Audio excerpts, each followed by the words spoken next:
Ahead and get the meeting started.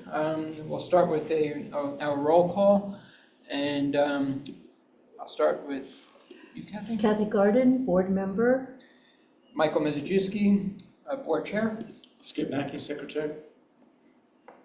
Gloria Rich, board member, chair. No, I'm not. I'm gonna leave right now. And also in attendance here we have Matt Smith, who's a prospective board member and parent, and his wife Kate Smith, who's obviously a parent of students here at Explore. And Jackie Bogue, our head administrator, and remotely we have Karen Warner, who's under the weather, and we can hear it as far as the static in the presentation. So with that, has everybody had a chance to? I don't see anybody in public comment. So so with that, did everybody have a chance to review the agenda? Yes. Yes, the minutes on the agenda I did. And This is Karen. Can you hear me? No. Sorry, we've never had this problem before from nurses or anything.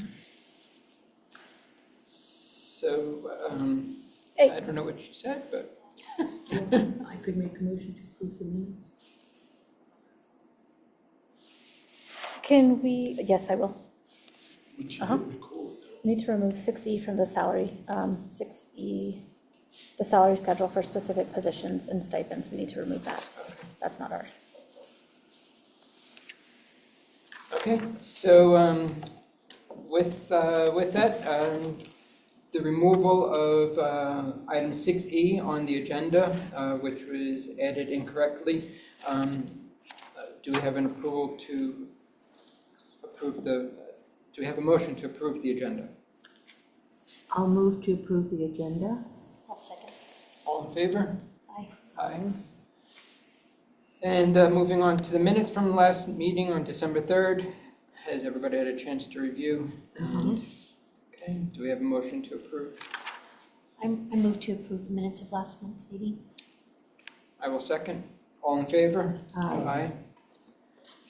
Okay, so moving right into our school finance report.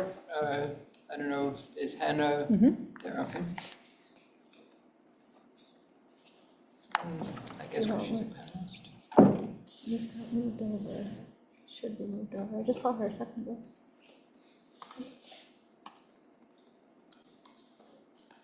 Hey, Normally it moves easier. she just dropped, there there she she is. Okay, cool. Poor Karen.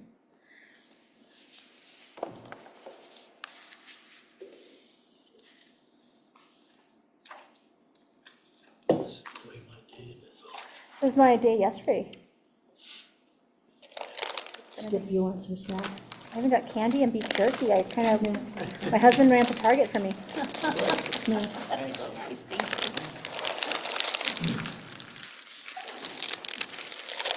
All right, Hannah, let's see if we can hear you, because if not, then it might be us. Okay, can you hear me? Kind of. Yeah. Yeah. Better than Karen. Okay. No, Maybe not. It's No? It is. No, I can hear you. You can hear me? Okay. All right. Are you guys having a good day so far? Oh, maybe it is us. Hold on. hold on, we're having a little technical difficulty here. I mean, where's Chris when you need him? He's our. Oh, not. I don't know what else to do. Hi, Hannah. Hi. Kind of. Fix it, Skip. It's all in. I don't have anything else. I just think it's like loose. You just did PTO. PTO was perfect. They broke them. It does. You can't go directly in, can you? Not on this computer.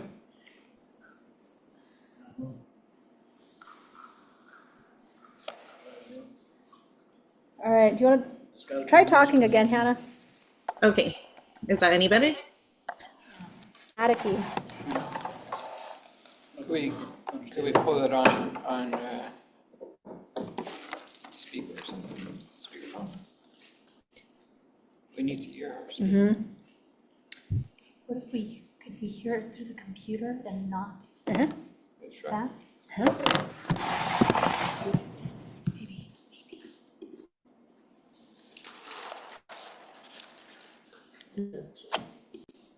Try talking.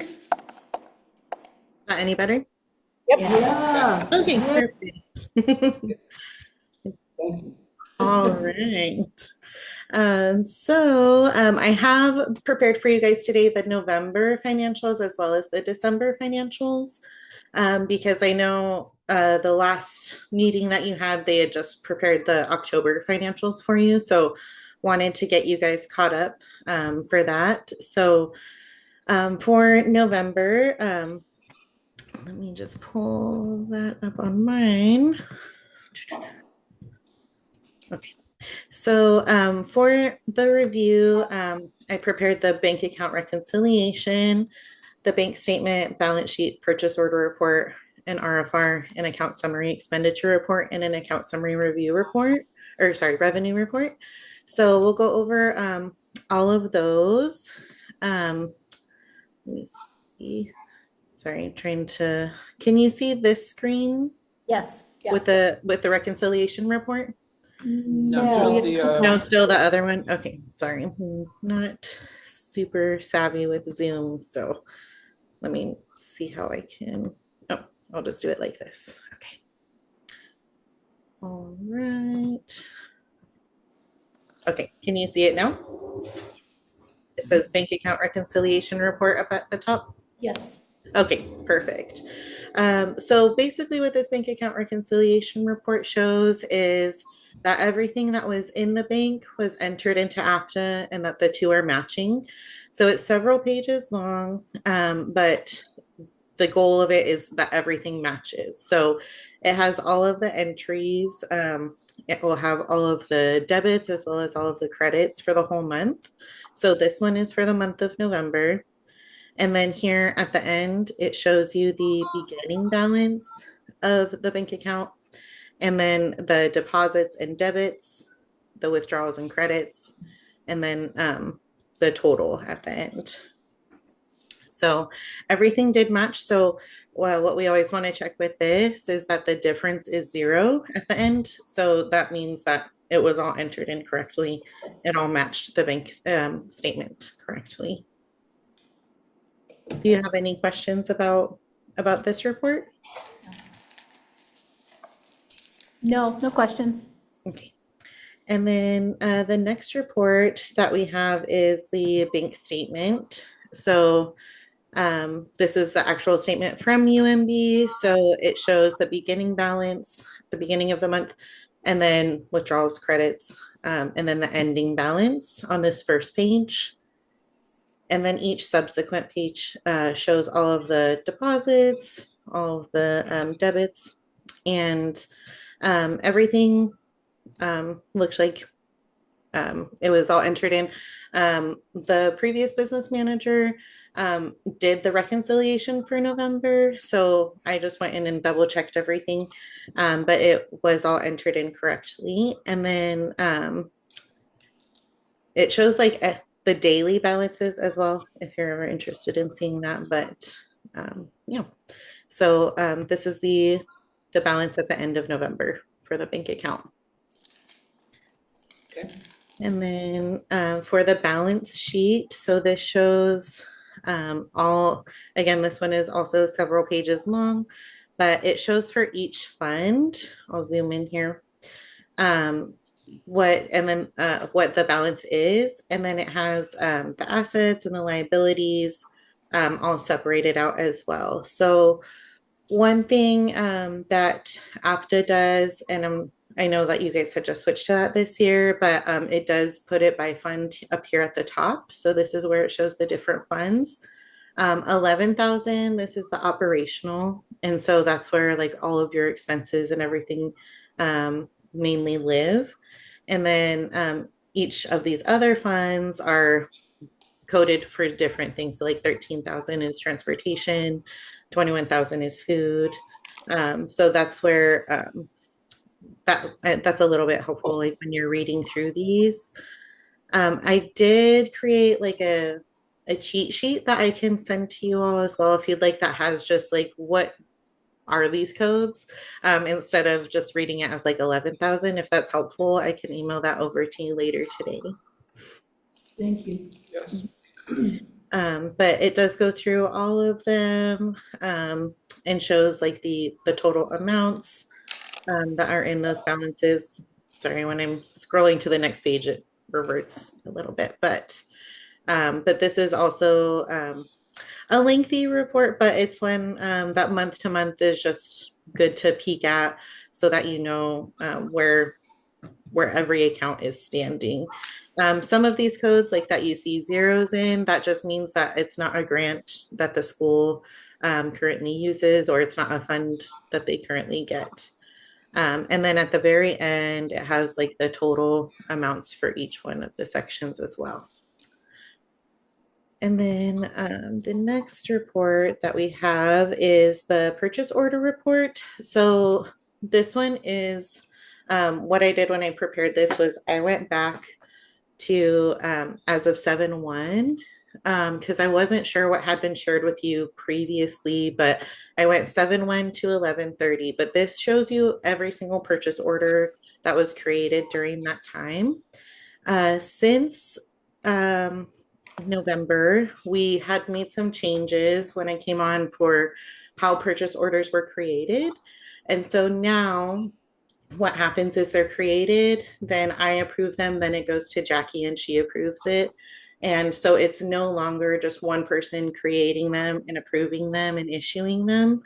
It's a multiple step process. So ideally, when you're looking at purchase orders for the year, most of your purchase orders should be open in July, because you should have a general idea of what your school is going to need for July. And then when they're created, like when a new one is added mid-year, it's not going to change it too much if it's just something that's minimal or once in a while. But when they're being created constantly, it really does affect the way that your budget is, and it changes it drastically month to month. And what we were seeing is that sometimes purchase orders were being created not in the order that they should have been, or they were being created retroactively. And so now that process is fixed, so that won't continue happening. But I pulled them from July till the end of November, just so you guys could see like what was currently open before the end, or since before the end of November. And then the next slide, I'll show you guys all the December reports, and then you can see what was just open in December. And moving forward, it'll be easier to keep track. But this is a lengthy report again, since it was covering so many months.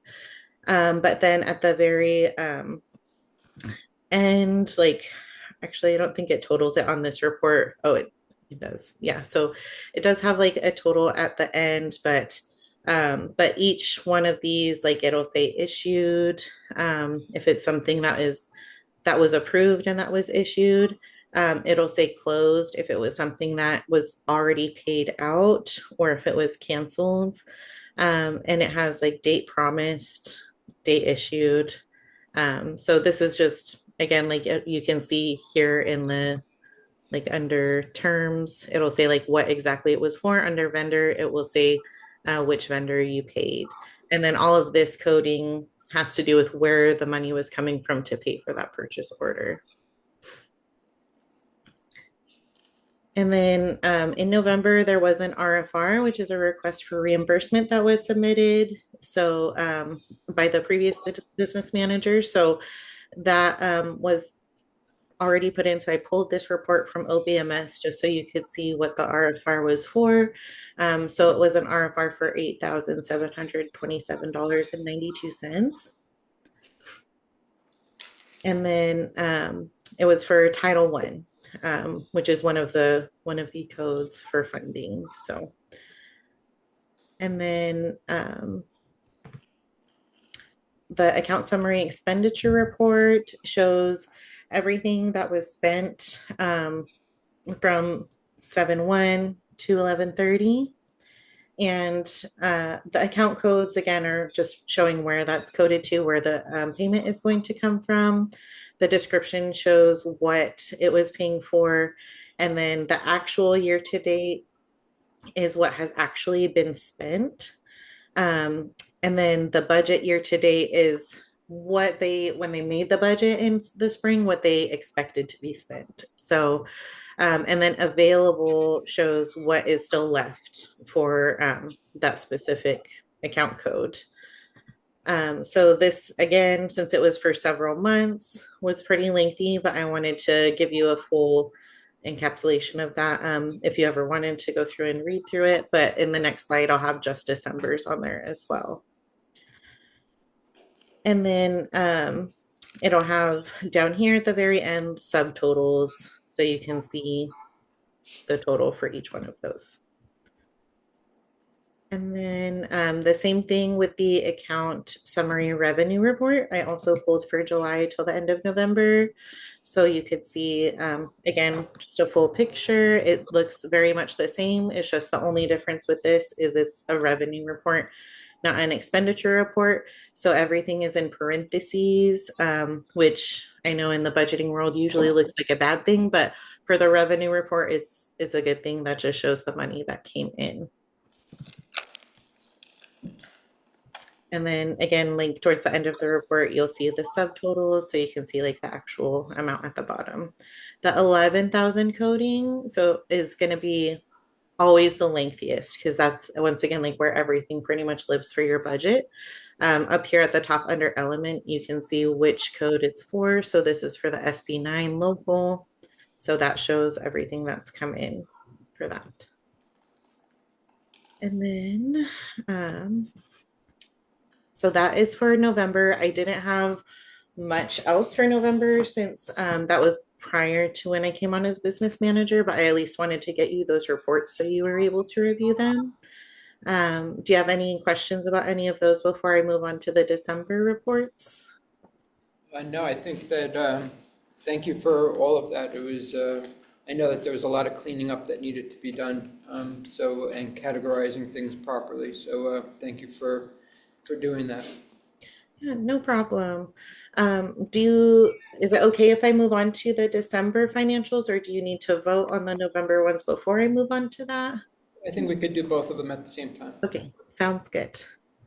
So the next one I have is a little more in-depth because that's since I came on, but it has the financials for December. And same reports that were submitted. So, but this one is just for December. So we have the bank account reconciliation report. So it shows where I made all of the debits and credits entries. And this is the subtotal for the beginning balance right here. And then the ending balance is, the ending is right here. And then the difference was 0. So everything did match in APTA according to what was in the bank account as well. So that's all in. And then for the bank statement for December, the beginning balance is this number right here. And then these are all the deposits and credits that we got in December, the withdrawals and debits for December. And then this is the ending balance. And then scrolling down in these reports, again, you'll see like all of the individual entries as well. And one thing I will point out, so the merch payouts, where it says on these reports like merch payout, and it has a bunch of numbers after, that is their snack shop. So anytime you see like those deposits in there, it's just parents who deposited something for their child's snack shop. So,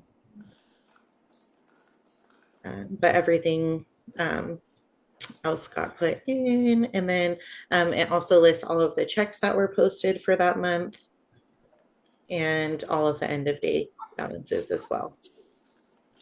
Can you go back real fast to that? Oh, yeah. Saw something. Yeah. Property tax, I need to go back, the 16,000. Um, Keep going up.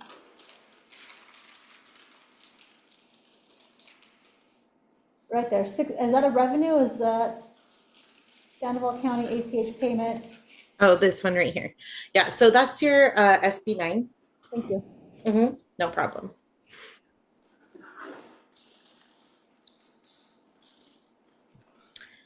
And then for the balance sheet, similar to the November ones, but this is just for December. So again, it has all of the balances for each one of these codes that is on there.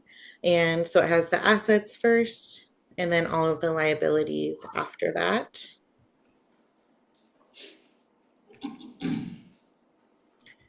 And in December, well, I'll just go over that in a minute, but we did get a new award. So I'll give you the details for that in a minute.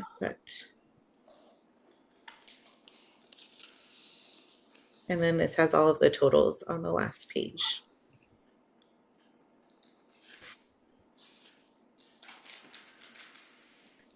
And then for RFRs, so I took over mid-month in December. There wasn't any completed by the previous business manager before I took over.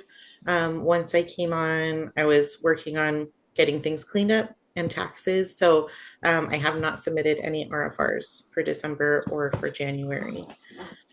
And then for bars, we do have a couple that we'll need to vote to approve on today. So first is the lease assistance award letter. And it shows that we were awarded right here, the amount of $340,316 to explore Rancho. And so that that was great. And that was accepted and approved by Jackie already. So once we vote on it today, then I'll submit the bar for approval in OBMS as well. And then the other bar that we have is for a go bond for the library. So this one is a little bit lengthier of a document. It's not just a letter, but it shows $7,934 for equipment for library supplies. So the way that this one works is that we vote on it first, then I submit the bar, and then once the purchases are made, then they will reimburse those funds. Okay.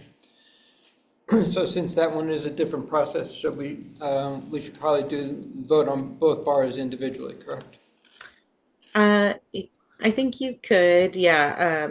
Just so I can, and then all on my end, like it is separate bars as well. So there is two different bars. This is just the award letters for each, but. Okay. And I then, think that, can you hear me now? Yes. Awesome. So generally the board approves the reports and even the bars together. You don't have to separate them out as long as you're approving both bars. There just needs to be a vote to approve them. Okay, I just didn't know thanks, since we Karen. had another step in there if we needed to have the library one separate. You could continue, Hannah. Okay.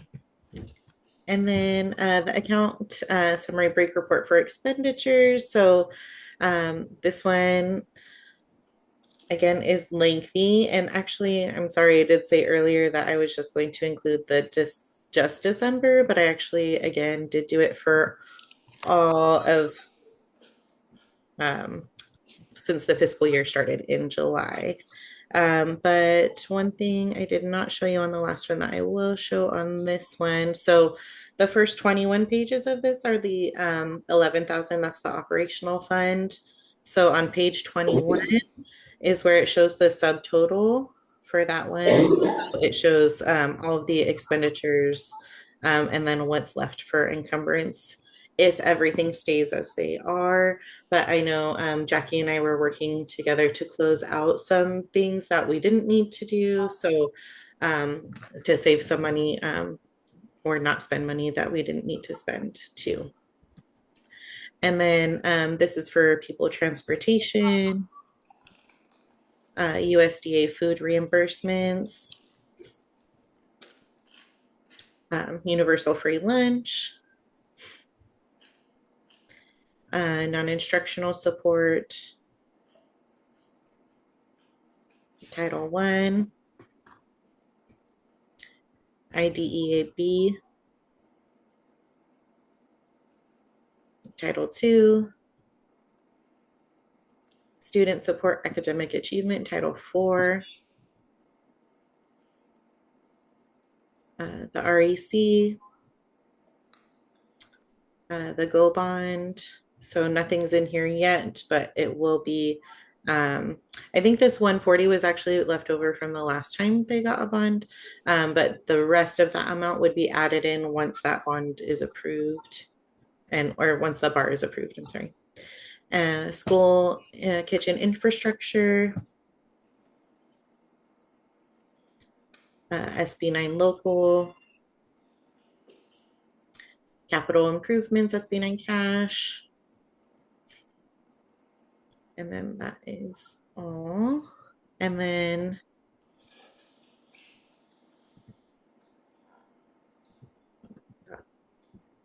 lost here.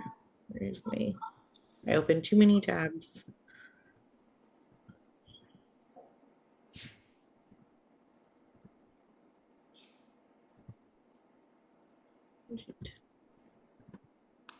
Where was, sorry. And then the account summary revenue report. So again, we'll scroll down because, okay. So actually on the revenue report, so 11,000, you'll see all those subtotals on page 2. And then, oh, sorry, actually, page 3, sorry. And then page 4 has a pupil transportation, USDA's page 5, universal free lunch, non-instructional support, Title I, IDEAB, Title II, USDA equipment grant, Title IV, REC, the Go Bond, and the public school infrastructure, and the SB9 local. So some updates for December. So we have that new award, the 31,200, which was that deposit for the lease award, lease assistance award. In the future, there will be maintenance bars that will need to be completed after the audit is public to create an accurate budget. For expenditures, we were still receiving new purchase requisitions for the year. Like I was talking about earlier, every time a new purchase requisition is submitted, it does change the budget. Those have slowed down, and so that's good. But we did like ask in November when I had initially started coming on to make sure all the PRs are entered in. So we need to just make sure that that does not continue happening unless it's like an emergency. If a window breaks or something, the sprinklers need to be fixed. Those are obviously unavoidable, but for predictable ones, those should be in July typically. And then the future maintenance bars will also need to be completed for expenditures as well as revenues. And then as far as the bars go, so this is the first bar, 586-000-2526-0013 ID. That's for the new lease assistance award. And then bar number 586-000-2526-0014I for the GOB library grant. And I just noted on there as well, again, that we'll receive those funds after the bar is approved and after purchases are made. And then for vendor procurement, I always keep a close eye on if there's anyone that's at 50,000 or more, just because once they get close, like we can't go over 59,999 without an RFP. So I checked and you guys are not close to that. So there's none to date that are over or at 50,000. They're all under 50,000. So that looks good. The projected budget balance with the 40-day adjustment is negative $455,396. But Jackie and I have been working on, once again, like where we can make cuts and changes on the PO side to see what expenses we can bring down. For audit and policy updates, we did the exit conference in December that was completed, and the CLA will submit all of that. And I believe those usually become public in February or March. For reporting deadlines, I completed all of the reporting to PED for Q2, the SB9 actuals for 2025. Haley also did the W-2s, that she's our payroll person, and we finished 1099. So all of the reporting deadlines through the end of January have been met and completed. And then for membership financial reporting, so the 120-day last year was at 419. The 40-day this year was 372. That's incorrect. We were 474. 474 for 40 days? Yep. Oh, okay. That was a mistake on my end then. And so yeah, just disregard that because I must have mistyped. But enrollment has definitely gone up, and so that's always a good thing too. And I know Jackie's been working really hard on that. But that is all that I had to present for you guys, unless there's anything specific that you had questions about. Thank you for being so thorough, Hannah. Oh, you're welcome. It's been a pleasure working with Jackie, and I wish you guys all the best. So, Well, thank you. So we will take a motion to approve the financial reports and the bars as presented.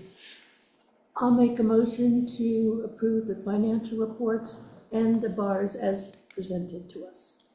I'll second that. Yeah. Skip seconds. All in favor? Aye. Aye. Thank you, Hannah. Thank you, thank Hannah. you. Have a good day. You too. My name's still Shauna's next. She was staying around. Okay, so I'll send Hannah back to the attendees and then, yeah.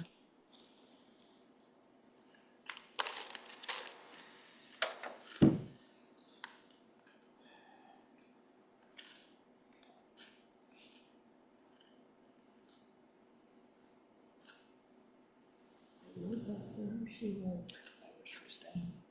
What happened? She gave her 2 There weeks. we go. Her last day's tomorrow. It's been wild. Where did Amber go? Who was she? Amber was the veto group. She was, oh, I see. Got it. Oh, I'm so sad. She's leaving. She's so good. Whole team. Is someone putting the lights back on or what's I happening? thought you, we didn't know if you were just gonna move Shauna in. Oh, okay. Sorry, I couldn't hear that. I will do that. This way, we'll just leave the lights off and Yeah. I just want to take a stare nap. at each other. Here she comes. Nap and then nap. Just like preschool. I'm assuming the lights will have to stay off for Shauna's. You guys are gonna love hers too. My new student teachers with preschool. And I love babies. I love the babies. Hi there, can you hear me okay? You can. Yes, hi. Hi. Okay, good evening, everyone. Good evening. All right, let me share my screen. I'm gonna have a couple of items up, so if anything is too small and I need to refocus the sharing just to one document, let me know.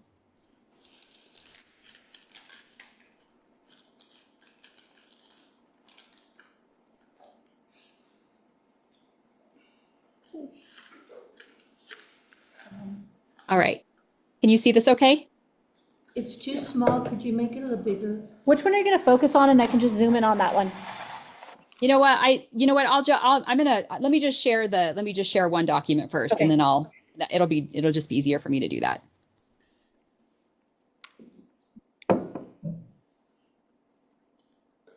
Okay.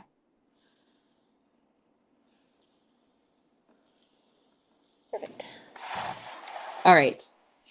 So it's really going to jump between two different documents. I really want to kind of focus on the spreadsheet with some of the costs that we've been discussing. But here's a kind of higher level overview for the for all of the work that's happening for the renovation efforts at 65 and 7,000. So just want to note that during the permit review process with the city of Rio Rancho, there were updated plan sheets that needed to be issued to mixed team. Oh, sorry. To mixed team based on, once all of the final permit comments were rounded up and finalized. Mick issued an addendum to for both 6085 and 7,000 on these respective dates here, and I'll give you a copy of this as well as the estimate that I'm going to cover today, that you guys can review as well. So that addendum that was issued for 6085, which I was going to pull up on the other screen, addressed energy code, new energy code requirements that they were requiring for all of the outlets. The biggest cost increase is associated with the electrical outlets in the buildings, as well as new electrical service requirements that are identified for the 6085.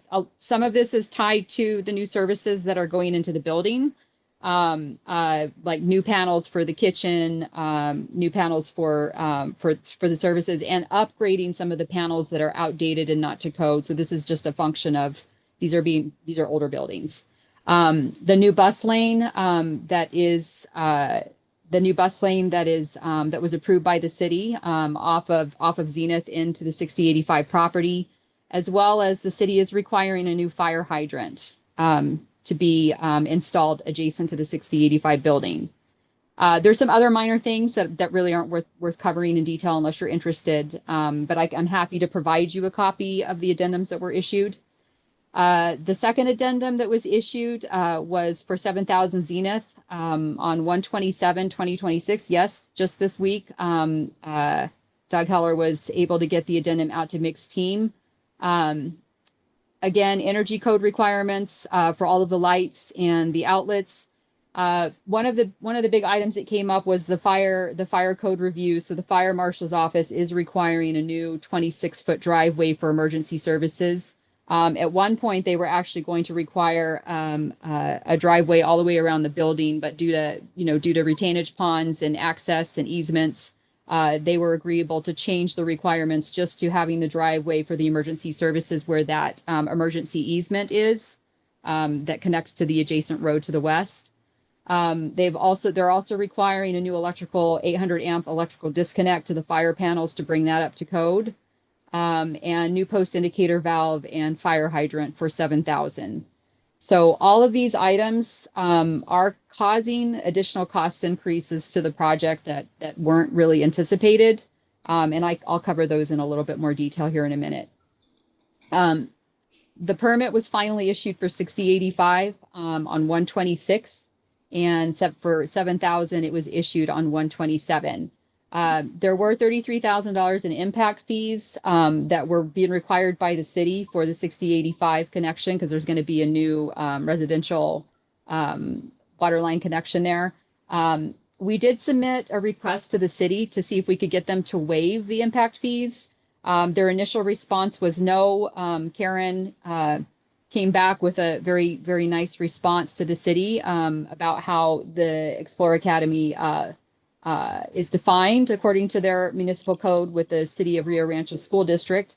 So they actually very quickly came back with a response stating that they would waive the impact fees. The only issue with there is that the impact fees had to be paid in order to get the permit issued.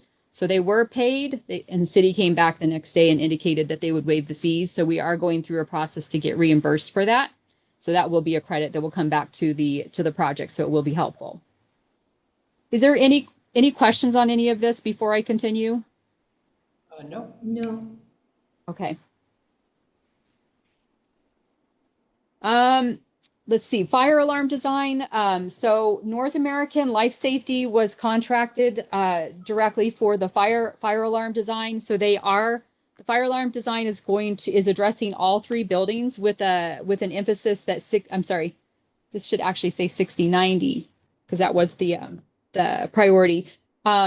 So a deposit was made for the fire design for 6090 as the priority. I know that Explorer wants to upgrade the fire panel and strobes, et cetera, in their main building right now first, while the other two buildings are under construction. So North American Life Safety is designing the fire system. There's going to be a third party engineer that has to stamp the drawings. And then Halo Construction, Halo is contracted by Explorer for all of the low voltage in 6085 and 7000, as well as all of the fire panel installations and upgrades in 6090 and in the two new buildings. So the deposit's been made for North American Life Safety to start the design on 6090. This was just last week, so they're just getting started on that. He anticipated that it'd take about 2 to 3 weeks. And the 50% deposit for the fire equipment only for all three buildings has been made to Halo so that they can get that equipment on order and we don't have any lead time issues on there. We have requested Patty Matthews with legal counsel to go ahead and start working on getting the separate contract in place with Mick's team. After working with the Explorer team and going back and forth on the kitchen equipment that's needed for the 6085, the new kitchen, we resolved that the final amount out of that $404,000 grant would be $345,000 that can be expended and applied to this project budget. So basically that mixed contract needs to be reduced by $345,000, his existing contract, and a new contract needs to be set up for him. And this ties to the procurement nuances, if you will. That contract will have to go through CES, and that contract will require bonding and a public wage decision separately. So there will have to be certified payrolls and everything that's required for that specific contract according to NEMAC, to the administrative codes and the procurement regulations that Hannah just relayed a minute ago. So that this needs to happen. It needs to happen soon, within the next couple of weeks. So Patty, we just Jackie agreed for Patty to work on that contract revision yesterday. We are waiting for the revised schedule of values from Mick's team for that contract. So that being said, the two biggest concerns right now, obviously, are the schedule and the cost. So with the permits being issued just recently in the past couple of days, these are really kind of the formal starting dates. What Mick's team and his superintendent have assured us is we feel like we've lost probably about 4 weeks on this schedule. So instead of originally they were going to have one crew focus on one building and the next, they're assuring us that they're going to have 2 crews and going to be working on both buildings concurrently. So we won't get an updated detail schedule from them until middle of next week. The other item of concern is just finalizing all of the cost estimates with Mick's team. I'll just to say it transparently. We've had 3 meetings this week. I to say the least, I'm a little bit frustrated. I feel like we should be much further along on finalizing the cost estimates with the team. We've had some moving targets with the numbers, what I'll do. I'm going to unshare this and then I'm going to share the spreadsheet to go over the costs. Jackie, you remember the meetings?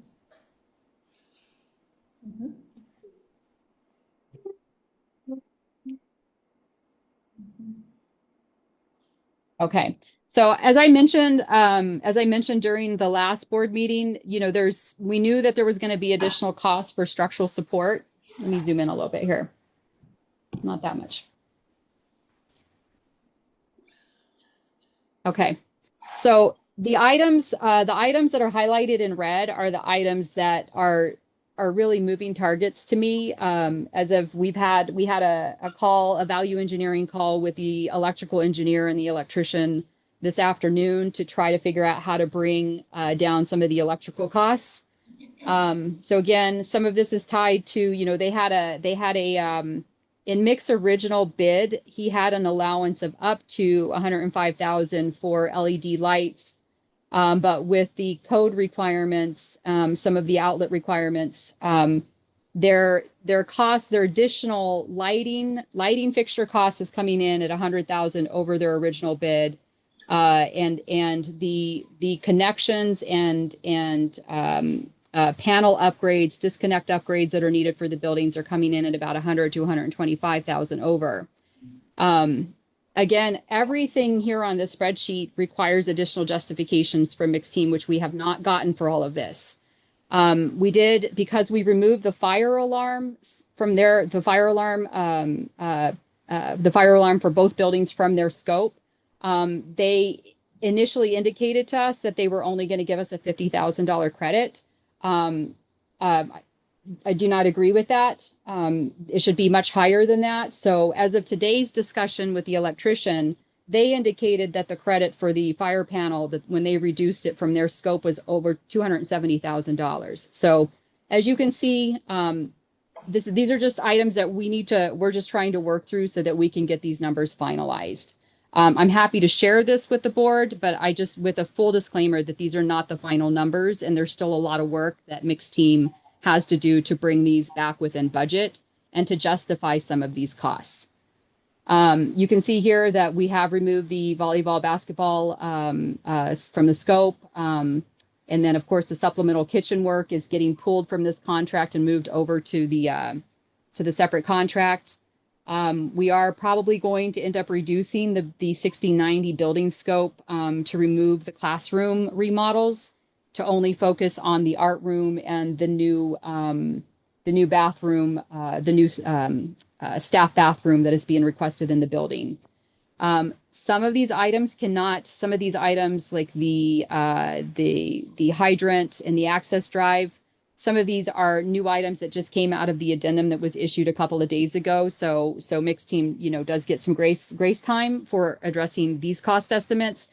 But some of these items they've had construction plans since November 21st and the addendum for 6085 since the beginning of the month. So I really feel like we should be much further along on these discussions. Mick is going to be getting an email from us regarding this issue. So is there anything specific, Jackie, just based on, the conversations that you've been in and the discussions that we've had? I know Ralph attended some of the meetings this week. Is there anything that you'd like me to cover, or any questions that the team has?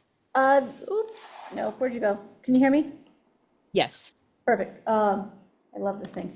The only question that I have is the 50,000 for the drive access. I think that's a bit ridiculous. Where did they come up with 50,000 when the other drive access was only going to be 5,000? That was wild to me when I saw that the other day. My brother did say if it's going to cost us that much, that there is another workaround that we can look at. It's just the problem of getting a truck to 7,000 is next to impossible with that drive. But there is one other thing he could look at doing, and still the fire marshal will sign off. He said the safest, of course, is having an access, but there is one other workaround if that bill is going to be that much. Because I about lost it when I saw this, what's today, Wednesday, Tuesday. Yeah, Tuesday afternoon when I saw it was going to be 50,000. I thought it was insane. Where'd they, why is that such, that's 10 times, or yeah, right, 10 times more than the other access up here off of 6085. I completely agree with you. Now, what I will say, when they told me that the driveway improvements for 6085 were only going to be 5,000, I felt that was low. I did. I thought so too. So yes. So I don't disagree with you. I think maybe they were underestimating or under budgeting, or maybe they had a calculation error for this one. Again, if the calculation errors are in our favor, I'm not really going to say much. But if the calculation errors are not in our favor, then I'm going to push back. For example, the fire alarm credit, I do not agree with. So everything that I've, just please note here, final amount pending, Right. everything that they're going to be requesting additional funding for, they have to justify. And here's the biggest challenge. When the contract was signed, it's signed based on a guaranteed maximum price. And so they basically came up with like an average square foot cost, you know, based on, they take some risk by doing that because they're making some really big assumptions by, you know, by guaranteeing the GMP for remodel. So some of these items, like for example, when they come back and say an HVAC increased and plumbing and HVAC increased costs, they're basically stating to me, well, the unit ton price, you know, per square foot came in much higher based on final construction plans. I'm like, okay, if you can provide me the justification where that makes sense compared to your original assumptions, maybe we can agree on that. But I have no assumptions to no backup for the assumptions. And the other issue is too that they're adding, I mean, this markup right here, you know, this spreadsheet is one that, you know, I've tried to put more detail into, but this is a markup of 12%. I think nobody denies that contractors have overhead and profit. They need to make money. That's how they stay in business. That's not the issue. But if we're going to start putting a flat markup here for these kind of like round numbers, then that is not a GMP. That is a markup. And then I would like to actually see. So the email that Mick's going to get from me that I'm hoping that Justin and you agree to is any change order related item needs to have, we want to see the actual backup price costs behind it so that we can actually like verify that this is, you know, really a legit cost that they're coming up with. I'll tell you, like this fire alarm credit, based on today's discussion with the electrical engineer and the electrician, when the electrician said, we already gave a $207,000 credit back to Mick's team for the fire panels being removed, that floored me. So, and what it's a very odd discussion that's happening internally with their team. I mean, it's not our issue. They need to fix the numbers. Okay. So, okay. I just want to note here just where we are right now. So if we can apply, I'm just going to apply a $270,000 credit here. If we can get that number higher and we can get some details for and justification for some of these other numbers. Oops, let me change that. Sorry.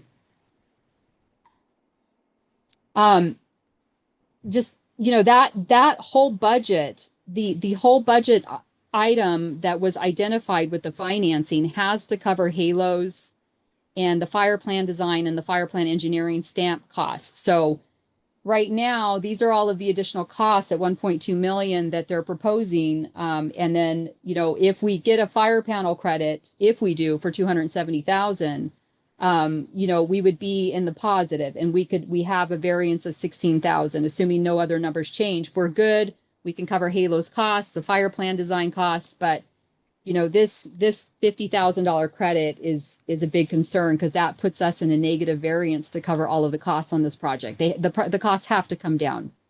They have to come down. Does this, So. I never asked when I looked at this and I asked Ralph, he didn't know, do we still have any money for fencing? Because right now we have no money for furniture or fencing, right? As of right now, I would say no. If we can get this price, if we get more credit for the fire alarm and get these other prices down, then yes. Okay. Yep. Cool. Yeah, and I just like this issue, you know, it's got to be best and final, and we need to get it in writing from Mick's team. My biggest concern is that, you know, we don't have any contingency in this project in the budget. So little items like the storefront and window item was one item that just literally just came up this week. And you know, I don't disagree with them. It was excluded from their original bid, but they didn't bring the cost up with us until this week, and they can't keep doing this. So getting the final prices locked in and getting this in writing with Mick's team is going to be really key over the next couple of weeks. This cannot be a moving target. What does GMP stand for, guaranteed price? Shauna, what does GMP stand for? Guaranteed maximum price. Okay, that's what I thought. Thank you. Mm-hmm.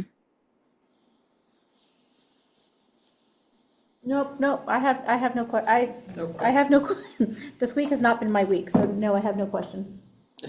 We'll look forward to next month when things are clearer. Hopefully.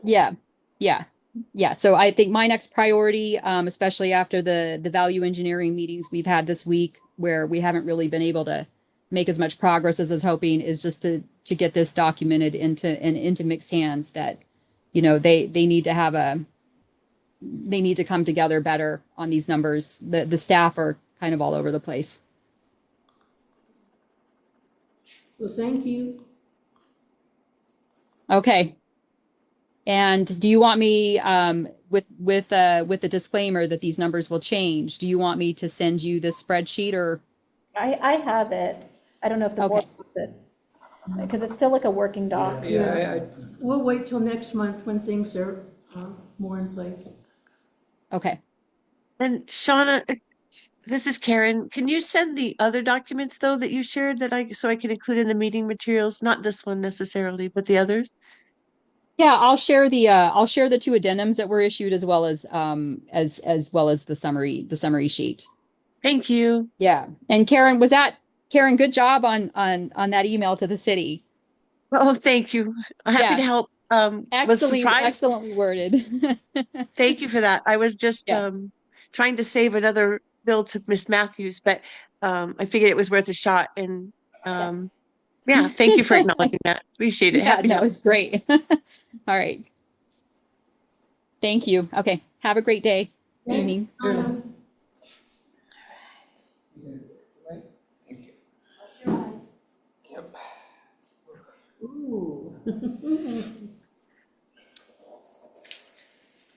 Okay, so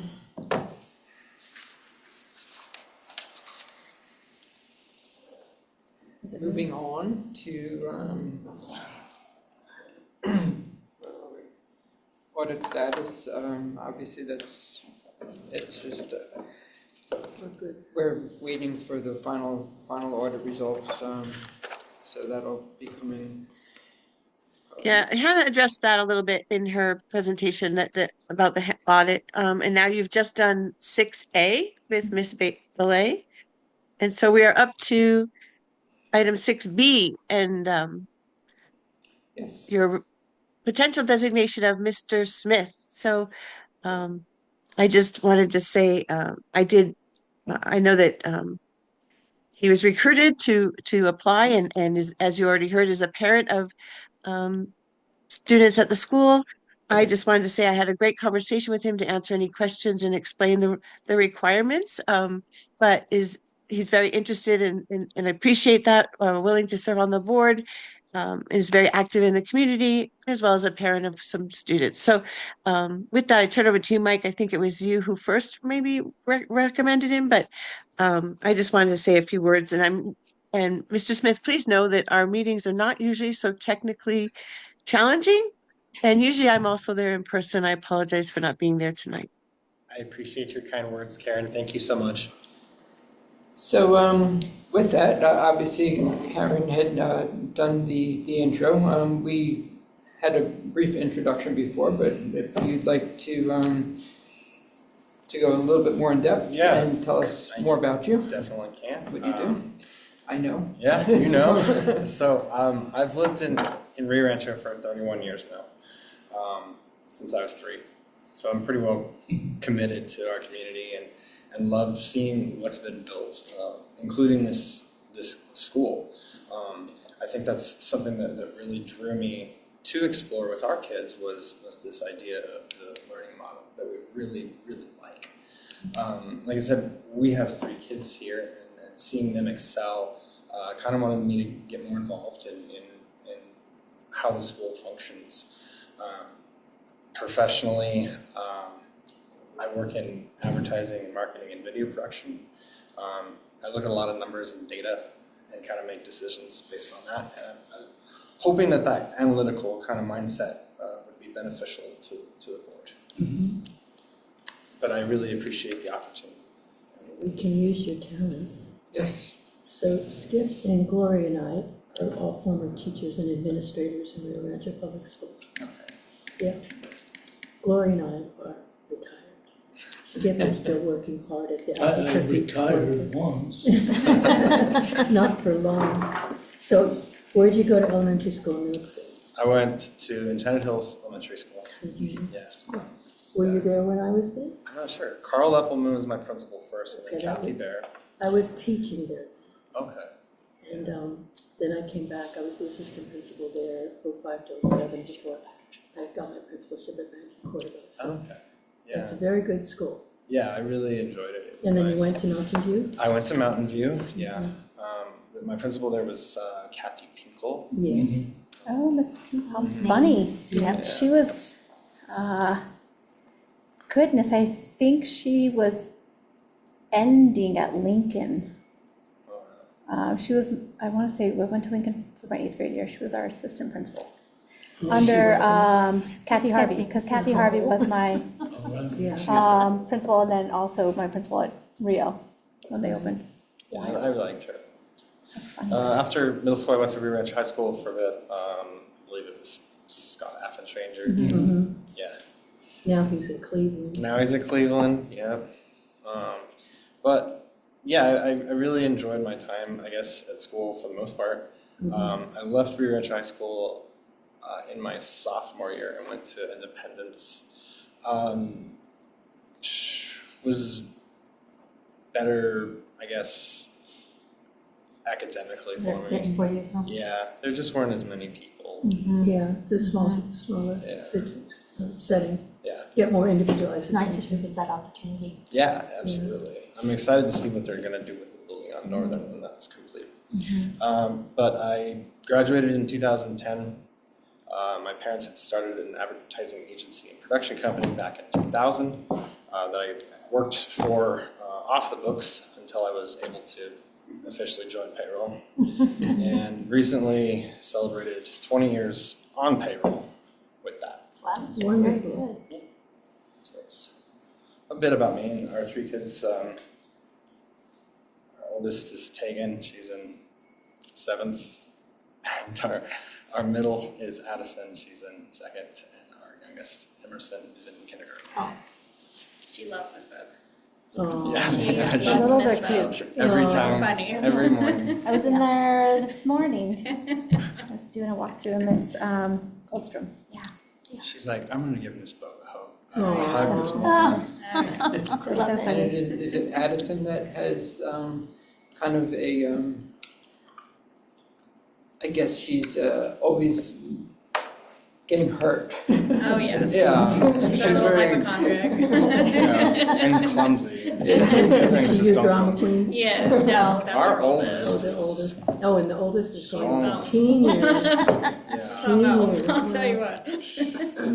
7th grade is the funky time.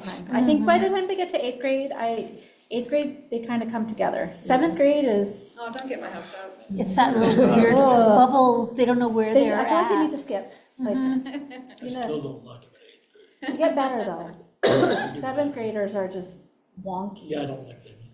Like as I'm growing with the school, there's days where I'm like, I want nothing to do with middle schoolers, and I do like the fact that I can go hang out in the littles, and then there's other days where I want nothing to do with the littles, and I'm gonna go get the sarcastic banter with the older, so it is nice. Yeah, it's nice to have that option.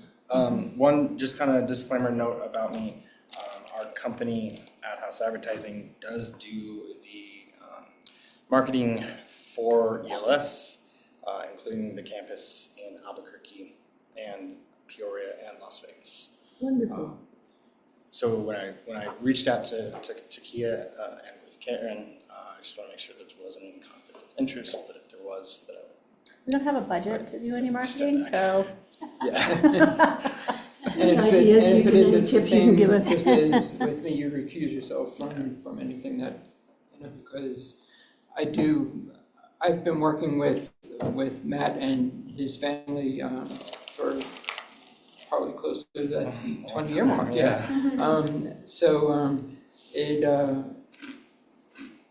We do a lot of work back and forth. As a matter of fact, just before I left, I got another job from your mother.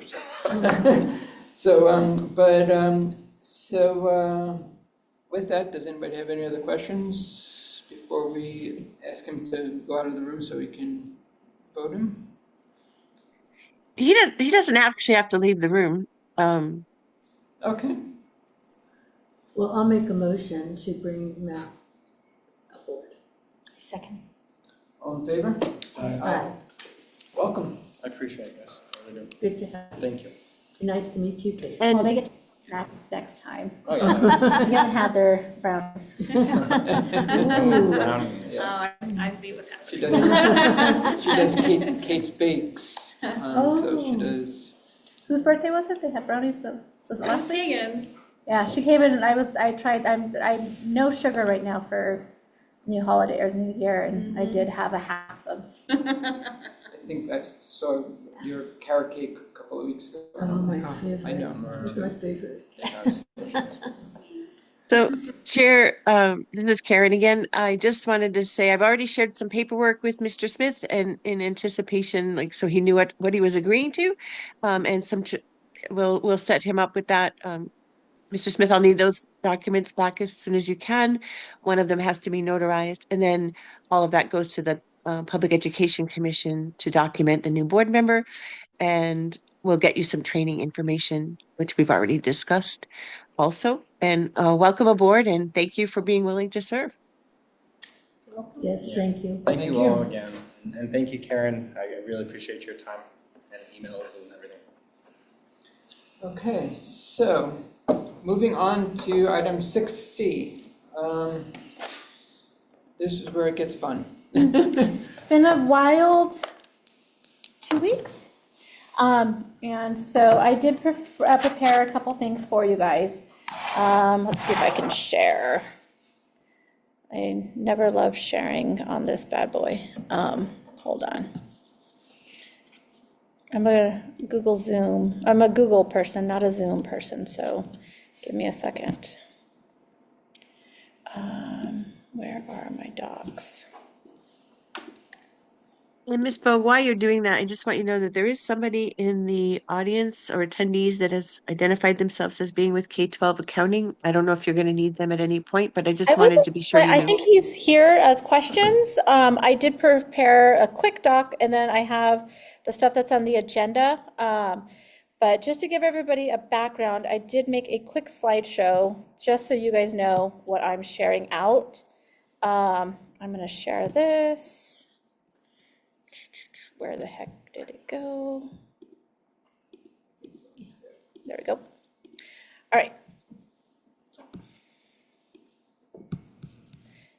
I don't know if you guys want me to shut the door again, because that beeping is that's the fire panel that we're desperately needing to get fixed. Why is it not making it big for me? I know how to fix it. Oh.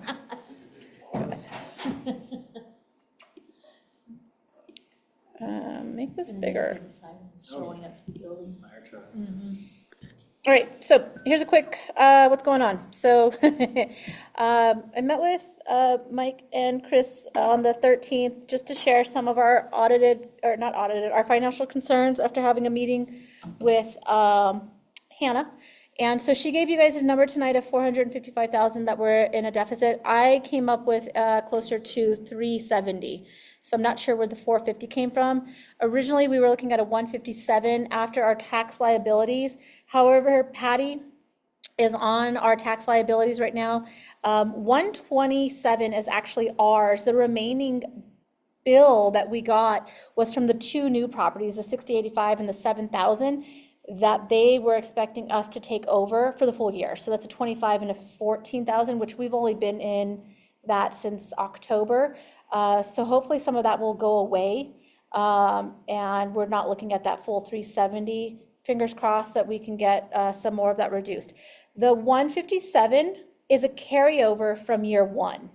So just to let you guys know that that 157 is actually that 412 that we originally had in year one that we've slowly been chipping away at over the past 2 years, right? And so we started this year what we thought with is a zero, actually a $42,000 surplus.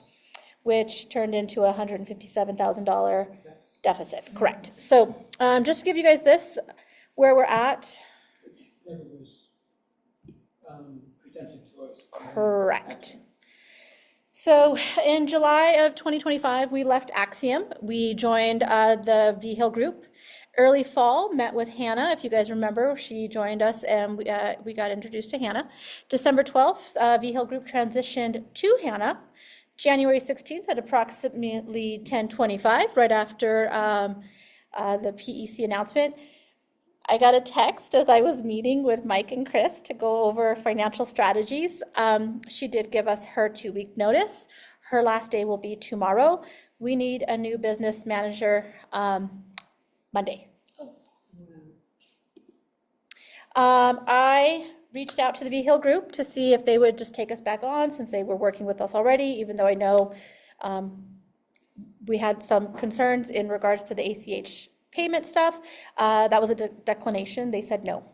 I did get a recommendation of Sarah Pina and Betty Seeley. I did meet with Sarah Pina. They work to do consulting with an in-house representative. She declined as well.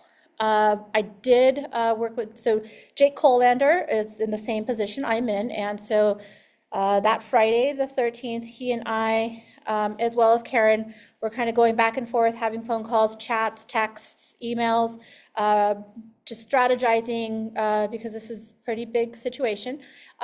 Jake reached out to the Vertex K-12 accounting, met with them, and they had yes, that they would be willing to take us on. And they do have a 2-year requirement. And then I also met with a Betty Seeley, who was also recommended, who would also train an in-house business manager officer. She suggests up to 2 years of training is what it would take. So both of these individuals we would be with for 2 years regardless. Payroll, though, my next big concern as the 13th unfolded, was literally Friday, was Friday the 13th, wasn't it? Was how are we going to pay staff? Paying vendors, of course, is huge, but we need to make sure we're paying staff because, as we know, we've had the issues of not paying staff. I have lost staff because they weren't getting payroll on time in year 1. And so that, of course, is like a little anxious me. Reached out to Haley. Haley was under the Alley Op umbrella. Her and I, she also has resigned from Alley Op as of the 31st. She's no longer working with Alley Op. I did reach out to her. She is willing to work as a .25 employee for Explore Academy Rio Rancho under the school. So I would be her direct supervisor for all pretense. Her salary would be at a $20,000 for the remainder, well, yearly, and so we would prorate her starting 2/2/26 to 6/30. I have enjoyed working with Haley. Things have been very smooth. She's gotten many things done. She's easy to work with. My office manager and her work really, really well. And originally, when we thought we were going to bring her on under just me to begin with, we were looking to see what could she do to help take off work from my office manager, Sarah, in the front office. And so we were already looking at, can she start with, onboarding staff, simple HR tasks as we're getting new staff rolled over, especially for this upcoming year with, again, we're growing. And so she's totally on board with that. I do enjoy working with her, like I said, so I'd like to keep her. And her rate, I thought, was very manageable. Okay, so projected costs for the 2 proposed ideas. We have Vertex starting 2/2 all the way to the end of the year, would be roughly $106,000 for the remainder of this school year. For year 1, it would be a $180 yearly contract, and year 2 would be based off of our SEG and our staff enrollment, all that fun stuff. So it would probably increase as we're increasing. Betty Seeley, I did have a meeting with her as well. So she would be $70 an hour, recommended up to 100 hours of training from now until June 30th. It's roughly about $7,000 for the remainder. And then she would still like to continue for an additional year and then possibly a mentor year if we went with that route. the license for Maury. And so I do have a staff member who was a former a CPA already. And so that also comes with many questions. She would need her license and then, of course, an increased salary for Maury as well. So those are the two options that right now we have on the table moving forward. I'm going to kind of come out of this. I don't like Zoom. I'm going to apologize ahead of time. I'm going to jump into our agenda. I'm going to just go agenda. You guys are going to see my funness. So in the agenda, I had Karen put in a couple pieces of work. So this is from the Vertex group, and they were really great to meet with. They had a lot of information. I thought, it's like, I guess if you were to ask me my personal opinion and professional opinion, it's kind of like, I guess, the gold standard. Their package deal is pretty nice. They do use APTA, and that was one of my big concerns is will they use APTA because as you guys know, we went from Axiom, paying out Mineral Tree, paying out Mosaic, picking up APTA, paying the Vigil Group, paying Transitions, we had to do the audit regardless, right? We were paying Business Manager Officer under ALIOP and then the payroll under ALIOP. So we've taken a lot of expenses for this transition. I think a little bit more than what we were maybe hoping for. So that was my big question. Will they work with APTA? Because I've gotten used to it and I like APTA. Reporting on it was great. So. Yes. So they do have a lot of, this is in there, but they work with many different schools. They have school districts as large as Alamogordo, that they're working with, help them get out of a lot of audited financials, which we are in. These are just some of the things they do, which I will be honest, if I had a budget that could have them take over all of our human resources. They're also recommended by our CLA. company, by CLA. Yes, so they are highly recommended. They do have a great team. I think that would help out tremendously. So I'm just going to go all the way down. We're not going to go with payroll right now because payroll, we do have an option that I thought works pretty well for us. And like I said, I've been enjoying it. So this would be if we kept payroll. We are not. This is without payroll. So you can see here's what we're looking at for a term cost for the remainder of the year. And then if we go with them again for a full year, and then this one would be determined based on SEG and our student enrollment. So that is the change. They sound very experienced and just ready to take us on. So Haley would just do payroll, and they do all the other packages. Yes. I met with, as I was telling you that I was meeting with someone yesterday. So I met with a woman who has basically she's an independent CFO. So she contracts with companies to do this. And I was asking her questions as well.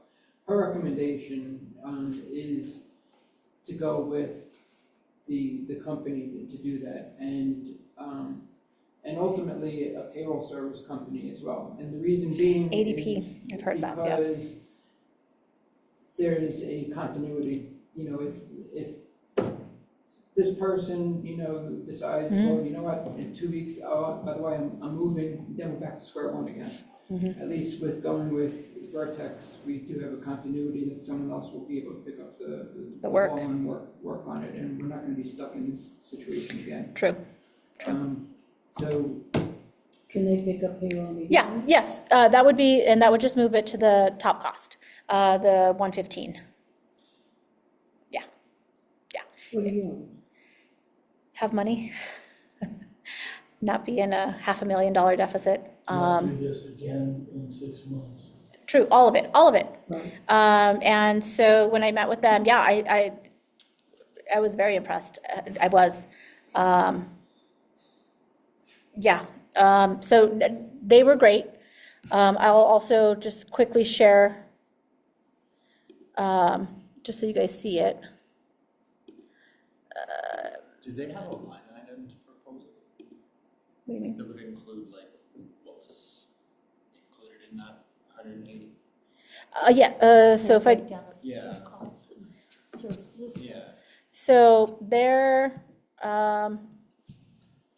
here's what they work on.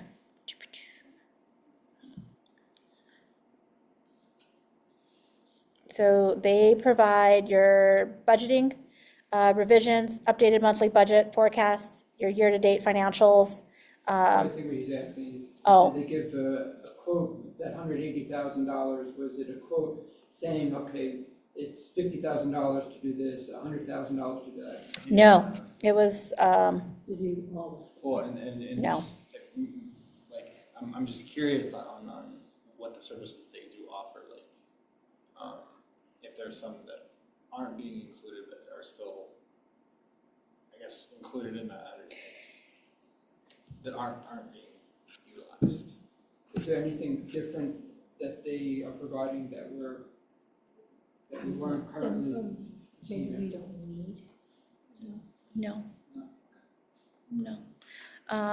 So that basically included, obviously, doing the board presentation. Yeah, oh yeah. So everything that we got with like Axiom and the V-Hill group is what we would receive with Vertex. Karen just asked if we wanted to bring Vertex on. If you would like, Questions. I will stop sharing if I know how. This is right. That inviting him in is completely at the board's discretion. I just feel like I'm not doing my job if I don't let you all know that he's there and since you're asking questions. But this is completely at the board discretion. If you want me to invite him into the panel, just let me know. Yeah, you can bring them on to this. You guys, Karen, you see my, you don't see me sharing anymore, do you? Yes, I do. Oh no, I see the agenda. Me too. I don't want to share anymore.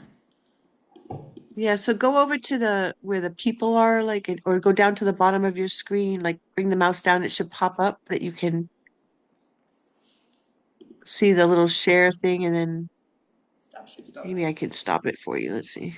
Down by your taskbar. It's red. It's kind of hiding by At the. the very bottom. Oh, I hit it. I hit it because it was, Yeah, there you go. yeah. Now you're good. Now you're good. I don't do this normally, guys. Sharing this. Yeah, and you're probably used to using Google, not Zoom. So I'm gonna bring Mr. Ryan Runyon to the panel then. And just let me know.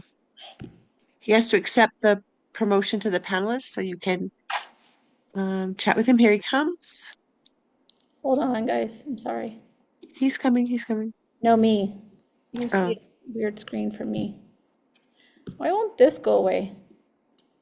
I don't know, but I see you and him now, so we're good. Yeah. There you go. There. All right. Can you guys hear me? We can. They're going to have questions for you, Oh, okay. Brian. Good evening. Good evening. How are you? Good. How are you doing?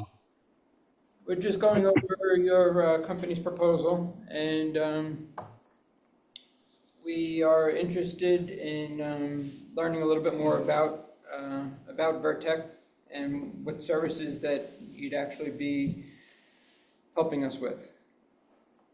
Okay. So just, I guess, to give you a little bit of background with K-12 and Vertex. So K-12 was a company that I started along with my wife back in 2019 to do just school business management. So I believe Jackie talked about, what Axiom provided and what the V-Hill Group. It's very similar. It's all encompassing. So anything that you can think of that's finance related, we would take care of. And I guess in this example, with the exception of payroll, but that's not to say that if Haley needed help or she got stuck, that we wouldn't provide that assistance to her. I've been watching the meeting. I think I saw a real detailed capital outlay budget. If I had to work with your facilities person on running some numbers. That, I work with everyone. If it involves numbers, that's what we would take care of. And so it's all encompassing as far as business management goes. I kind of mentioned to Jackie that, we tailor what we do kind of based off of the needs of the school. So if the board wants particular reports and presented at the monthly meetings, then we can definitely do that and generate those reports. Um, so it's kind of like a moving piece, but we make sure that everything that needs to get taken care of is taken care of. And then I think there was a slide there where you saw other things, which I'm not sure if that's where the questions might be coming from as well, like such as marketing and NSLP, IT, HR. Those are what Vertex kind of like, that's what they did. And so about 2 years ago, my wife and I were kind of looking for a company that would provide these other services that we kept getting asked to provide. And so we kind of got into a conversation with Vertex, and it was a lot of back and forth, back and forth. They didn't do anything school finance related. We didn't do anything marketing related, and all of these other things that we felt our schools could benefit from. And so it just kind of made sense at the time that we combine our two companies, and that actually happened 2 years ago in August. And so we've combined our companies. We continue to do the school business management piece, and now we get to offer all these other services. If those were to be something that the school would be interested in, then those would be like separate contracts. And typically I don't get involved in that piece too much, but if there's multiple services being provided, then they tend to be discounted and kind of like a bundled price. But Seems like the alley. Okay. And how many people do you have working on staff? I think I have 40 employees now. So what I told Jackie is it's kind of a team that's assigned to each of our schools. It consists of a business manager, what we call it to be a finance manager, and then an assistant business manager. The business manager is typically the person that Jackie would deal with on all the high-end things, budget. The finance manager is more of a compliance person. They're doing the bank recs, they're doing the request for reimbursements, they're assisting with cash reports. And then our assistant business manager is more doing the day-to-day. They're making sure that our bills are paid, that AP is being processed. And so it's a team of people that you get. And then in addition to that, myself, my wife, our background, we're both CPAs. I worked for a big accounting firm here in town called Moss Adams for a long time, did external audits. And so we are also available if, I heard something about property taxes. I think that's something I could probably do whatever I could to help Miss Matthews if I can. I mean, so it's not like that costs anything extra. You just get access to everybody. If someone goes on vacation, someone leaves. I kind of heard a little bit of talk about that. That's the benefit. We're very uniform in how we do everything. We have a very set structure, procedures, and tasks that we follow, so that anyone can kind of jump in at any time if needed. And then it's just also kind of to build in those segregation of duties. All these years as an external auditor, we take external audit very seriously. And so we try to make sure that the procedures we have in place as a company not only are in line with the school's policies, but making sure that we address any potential audit findings. Oh, great. Ryan, you're in Arizona. Are you working with any other New He's local. Mexico? I'm actually in Albuquerque. Oh, you're in Albuquerque? Oh, good. Yeah. Are you And so we work, K-12 primarily works with schools in New Mexico. That's the majority of our clients. We have 4 districts in Colorado, and we have 1 charter school in Arizona. I personally work as the business manager for the Alamogordo Public School District. So I think Jackie mentioned that's our largest client. Right. Our clients range from, we have a tiny charter in Las Vegas, New Mexico, Rio Gallinas, maybe just a handful of maybe 30, 60 students, all the way up to 5,400 students and 1,000 employees. So it's a wide range. So you are familiar with New Mexico charter school? Oh yeah, yeah. And that's when I was an auditor. That's kind of how I started the company. Was I would do external audits for state and local governments. Some of those would be schools, and so it was really quickly that my wife and I both kind of identified the need for qualified school business officials. or just not even in schools, but just government accountants. And it's hard for places to hire these qualified people. And that's why we started the company. And, I can say from experience, I've hired people that come to me like, oh, I was the CFO at this bank and I'm going to be a business manager. They last maybe 3 weeks and they quit, and it's just they can't do it. It's a challenging job, but that's kind of where I've built my career, and that's how the company was started. Thank you. Sure. Any other questions? No? All right, well, thank you very much. Thank you. Thank you. So, Mr. Runyon, I'm going to put you back in the attendees, but thank you for joining the panel. Sure. Thank you. I'm gonna throw that right back on. Sure.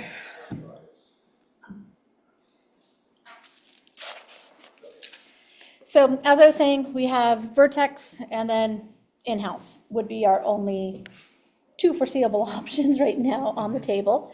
And so I wanted you guys to have both. If we did Heidi for payroll from now through June. Can you please adjust the screen so we can see more of the board members just for the public recording? Thank you. Would you want to do that, or would you want to go with Vertex the whole?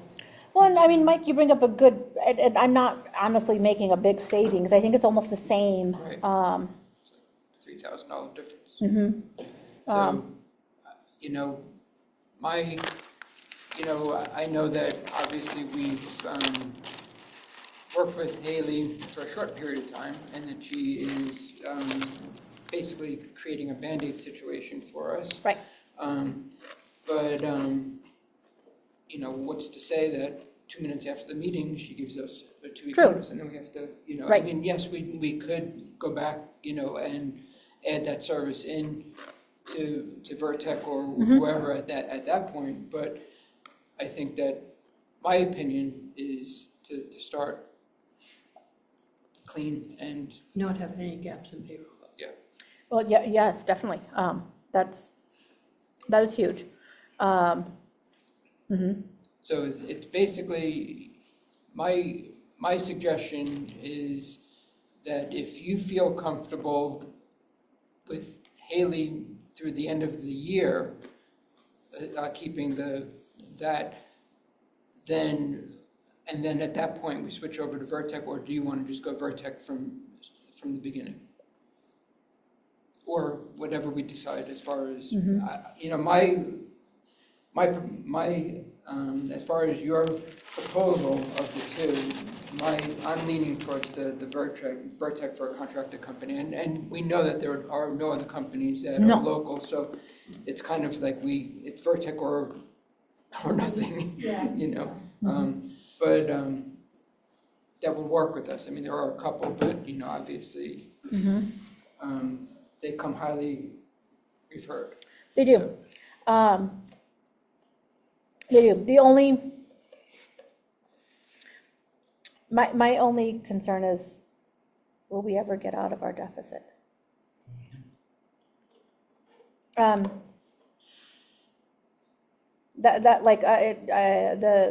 number, and like every year I keep thinking like we've made changes.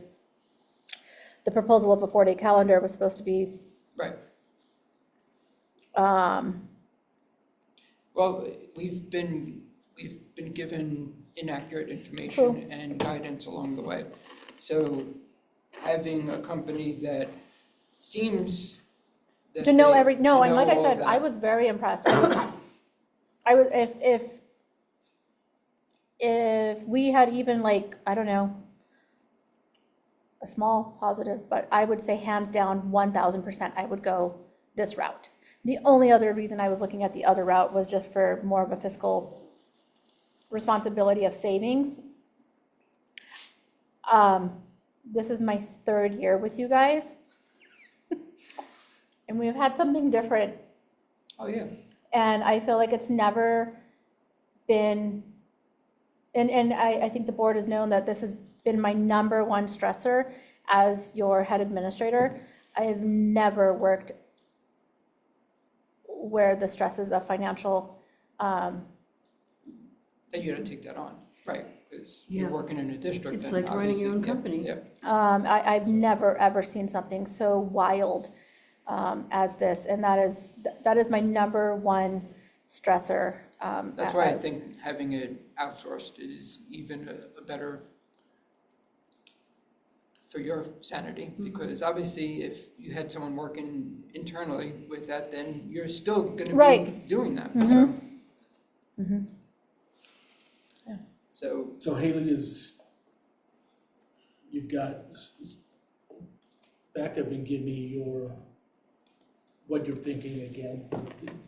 The two different sides, or what you're contemplating. I guess there's three different proposals that are on the table. Mhm. One is Vertex all the way. Vertex for payroll as well as business manager. Okay. There's the split between Haley doing payroll and Vertex, and then there's Haley and an employee that Betty would end up training. Let's put that one off. Yeah, I like honestly, I that. don't like that Okay. situation. But you seem to like, I mean, I kind of like that mix version right now of Haley and then, I don't know. I think the piece that I like also with the Haley option is sharing some of the burden of onboarding and hiring new staff. Vertex can do that. They Yes, can. Yeah, but Haley's familiar. Correct. And I think the question, can we, I mean, like the Vertex platform, all of the things they can offer, I think are phenomenal. But what's a need and a want? Well, yeah, I mean,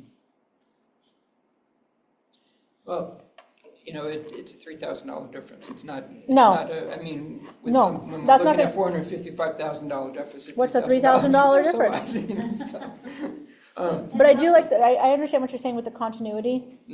That's Yeah. my biggest thing, but I guess we have that safety net, if that does happen, we have the safety net that we can bring that service to Vertex. In June. So. that's Or what, even before that, if she decides to leave that's what I was. beforehand. Keep her payroll and do the other like you were talking. If that's the case, then we do have a safety net to go to Vertex and bring that service on at that particular point. So. So Hannah's company was doing all of this? Hannah worked under the Alliop umbrella. Uh-huh. And if they had not quit, what would their costs have been? Like 70,000 a year. But we don't want to go. Oh, we But can't. less than, well, I'm just wondering about finances, the differences in the different companies and. Yeah, we were looking at about 68,000 and change. We will no longer be paying the portion, To Alliop Yeah. for that service. so we do get some of that Okay. back. Right. Sorry, I have to be back here. I have to No, pop my no, leg. no. I know you have knee surgery. No, definitely. Elevation. Yes. So okay. shall we take a vote? We already Before said- you, What?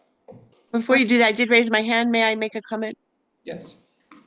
I just wanted to say that a couple of things. One is that I just want to acknowledge, I know Haley's not here tonight, but I want to acknowledge her work. She has been amazing as a payroll manager, and I was thrilled when she wanted to help support payroll. I think if you can get her,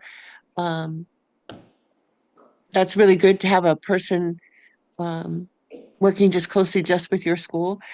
She has corrected so many things and worked so hard that I would hate to see Hannah's leaving as removing her also. I'm really glad that she's willing to work with your school. I think she's been very reasonable with her offer. And I just want to say that Hannah has resigned from Alliop. And so I know you're just asking Miss Rich about the salary, but it's not an option through Alliop anyway, with Hannah leaving. And yeah, but I just would encourage you to consider keeping Haley, if for no other reason, but the vast amount of work that she's put in thus far. Thank you for letting me speak. Is Haley leaving Alliop also? Yes. She will be just employed. She's actually being employed by the school in Albuquerque for a certain percentage. And then I just saw tonight the percentage that has been negotiated with Jackie, but there'll be no beat, no, Highest to what's Alliot. the word I want? No, the transition would be really smooth because she's already doing it. It just would be that how she's being paid, either directly through you or paid by Alliop. And so I think, directly through you is a great option that she's worked out with Miss Bogue and also with Mr. Colander in Albuquerque. But I just feel remiss to not speak to her. I mean, she has corrected several things for both schools, the school in Albuquerque and this school, around payroll issues. And I have great respect. She used to work for another business management company and left there. But she was our go-to person when she worked at that other business company. She was fabulous. So I just felt like I needed to share that with you all because I know you don't really know Haley, but wanted to share that. Obviously, it's the board decision which way you go, but I did want to share that about Miss Lynch. Thank you. But she's the one that needs additional training? No, that would be if we That's- hired that's- in-house. Got Yeah, that, If we that hired option. I don't mean to be we- so muddled here. And You can- guys sat at the table. And Karen, if we go with Haley, she would be a sure thing through June? That's my understanding. She's very interested in continuing to work with both the Explore Academy schools, both Albuquerque and Rio Rancho. She's moving to Hawaii. She lives in Georgia. Okay. So we would we would contract her as well as the other company? Yes. We'd need both.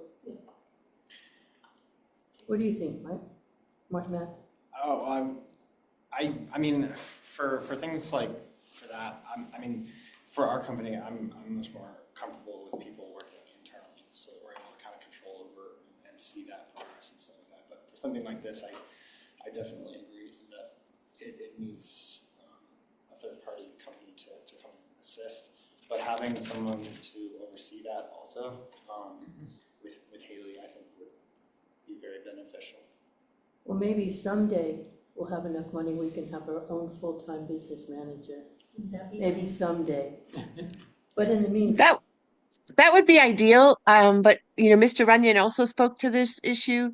We have such a shortage of school business officials and people and experts in this area throughout the state. It's really a problem. And it is one that C&M was going to offer a school business official program, which I think would be phenomenal because you can be the best accountant and still not really understand school finance. There are many nuances and many requirements that aren't just typical of an accountant position, right? So anyway, but I don't disagree with you, Ms. Garden, that an in-house business manager is the way to go. It's just hard to find one. And even some of the larger companies like Mr. Runyon's often have school business officials that join them, get trained, and then go work for a school somewhere. It's a really difficult business, and I really appreciate K-12 accounting. I've before they were obtained by Vertex, I did work with many of those of Mr. Runyon's employees, I presume, at some of the charter schools. There were a few when I was working for this public education department, and they've done a really great job. And we've had problems with some of the larger companies in town, if you will. So I think you're all moving in the right direction. I just felt compelled to speak on behalf of Haley. Yeah, and of course, a bad business manager has been the downfall of many a charter school not making it. How about this motion? That we go with Haley through June for payroll, and that we go with Vertex for everything else. And then Reevaluate. in June, we reevaluate if we want to do the whole picture with Vertex. Yep. What do you think? Yes, I will second that.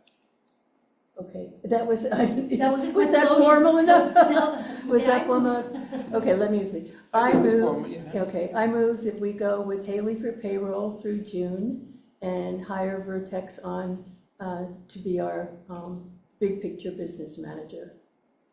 And they want a 2-year contract for the next 2 years. I'll second. Just a clarifying question, after June, she would go away and Vortex would We would We would reevaluate. We would Bring it back to the reevaluate table. if we wanted to keep it like this or not. Yes, Are you okay with that? I will second. We're all in favor? All in favor? Okay. Aye. Karen, I don't even know how to put that in a motion. Can you maybe help me with that later, or? I'm happy to help you later. I don't have the document open right now because I'm literally in bed because I'm not feeling well. So, feeling a little better than I was when the meeting started, but, anyway, so yeah, Okay. Thank great. you. Thank you. Feel better, Karen. And I see, Brian, you're still there, so thank you. Thank you, Brian. So moving on to administration, Jackie, do you have anything else as far as a school leader report, or that was kind of? She's got a bunch of stuff, I'm sure. I think you skipped an item. Did we? Am I wrong? Oh, no, yeah, I'm sorry. I think we're on 6D. Yeah, review of Valley Op contract, Right. yeah. So Chris really wanted to review this. I don't know if he shared any notes. This was part of what Chris asked for. Then maybe if we're not prepared to discuss it, then maybe the board should table I or have postpone. some, Justin, Okay. so as I have shared our budgeting financial woes, looking at some of the alley op contracts, are there any that we can Sure. correct? The one thing I do need to probably have a follow-up conversation with K-12 is procurement, purchasing, making sure we're solid on that for the school side. There are a few alley op contracts that right now, I mean, even to reduce a few, I'm looking at maybe saving like $10,000 to $12,000, but at this point, $10,000 to $12,000 is $10,000 to $12,000. And so there were, obviously, we're no longer going to be paying for payroll and business manager. How much would that be? That was the 60 that we, 68 and change that we were going to be paying for that contract, because that's going to go back to pay now for this. Procurement, we're paying right around, I think there's still 4,000 left or some change. Staffing is one that I did mention that was bringing on Haley. I do think Haley and Sarah can probably handle a lot of this. Again, it's going to save me about a $4,000 contract in the grand scheme. And I know we've talked a little bit about marketing, and even when Katia came and shared like some of the spending that we could do, obviously right now I think a lot of that's got to be taken off of spending anything on that. And then just in regards to the marketing contract, is that something we want to look at doing more in-house? We have started a thing with our teachers, asking all teachers to take 2 enrollment recruitment flyers and kind of just taking that out and about within the surrounding area to kind of promote. So not a ton of contracts, just a few contracts. I do have a meeting tomorrow with Alliop to kind of review some of the saving ideas that I have.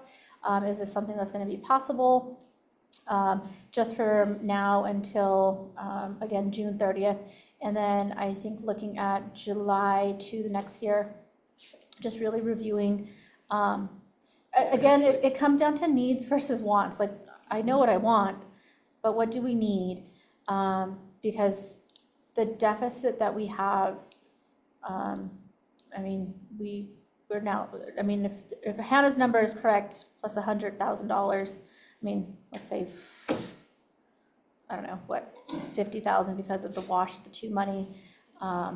It's a hefty bill that we have, and how do we start trimming as much as we humanly possibly can? Staff has been told that they will no longer be spending really much of anything after the 31st, so all orders need to be put in. Kind of reviewing where we are for Brady. That's going to be like our toilet paper, paper towels, all those types of things. Where are we? What can we curb? So cutting down a lot of those open POs to where, again, anything that we could bring back to the table is where I've really been spending the past couple of weeks.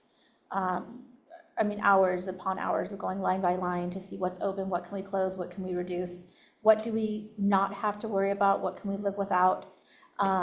there's $370,000 in a reserve fund that could take care of a lot of our deficit. However, we need furniture for the new building. Yes, we do. Furniture's important.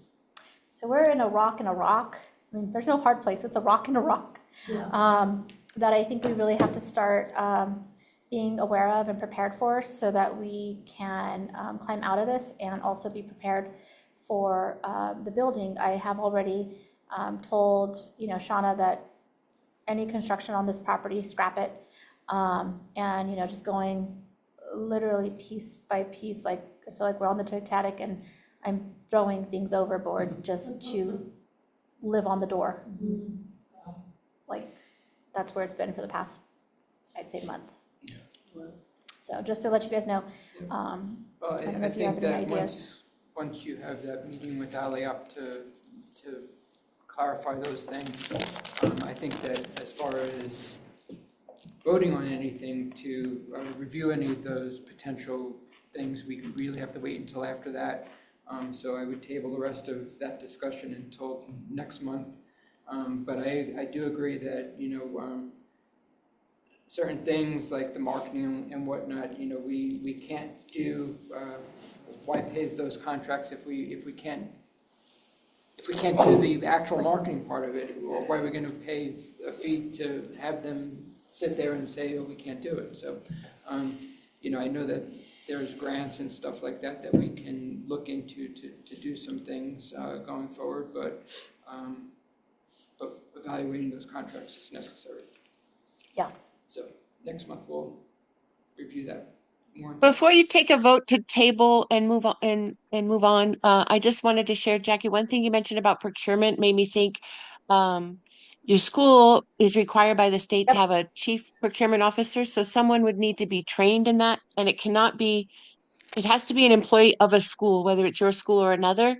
It can't be a contractor. Yeah, the training's in February. I'm already Okay, sending someone. cool. Just want to make sure that didn't get past you because Vert, what is it? Vertex can't be your chief procurement officer. Just wanted to make sure you had something lined up for that. Thanks. Okay, so I will make the motion to table the review of the Alliant contracts until we have further information until next meeting. Second it. All in favor? Aye. Aye. Okay, now moving on to administration. Do you have anything else to add to your school leader report? No? She's just trying to keep her head above water. Karen, I know that you have your updates and reminders on there. Did you want to speak of any on that? Thank you for the opportunity, but I don't have much to say other than, as usual, the update from the Alliop team is listed there for your review. If you ever have questions or want someone to come to a meeting, let me know. And the big news, I guess, would be that the titles have been received with the correct address and school name for the buses. So those 3 packets for my, I'm sorry, I'm looking at trying to find the agenda here. 7 BB, that should be B2, but anyway, 7B2. But the update on titles for new school buses, you already approved the bar for the funding from the PED transportation allocation, and you already approved the contract. But as you may recall, and from Mr. Smith's knowledge, the titles from the bus company had the other Explore Academy in Albuquerque school's name and address. Those have been corrected. And those are the 3 packets that are being submitted. Hannah's submitting with the actual bar. We had to wait until we had the corrected titles, and they've all been corrected and they're in those packets for your review. But there's no action to take. I just wanted you to know that Miss Lisa Hughes, our Director of Transportation, followed up and got that all taken care of with Herrera. Any questions for me on that? Nope, no, thank you though. And then just a reminder about board training, but you guys all know I can hound you again when I'm in person next time. But just a reminder about training requirements that have to be completed by the end of the school year. Thank you. Thank you. Okay, so moving on, any additional board comments? No? Thank you for all your hard work, Jack. Yes. Our next meeting is on February 25th, 5:15, and If no other, there's no public comment, so I will make a motion to adjourn. I'll second it. All in favor?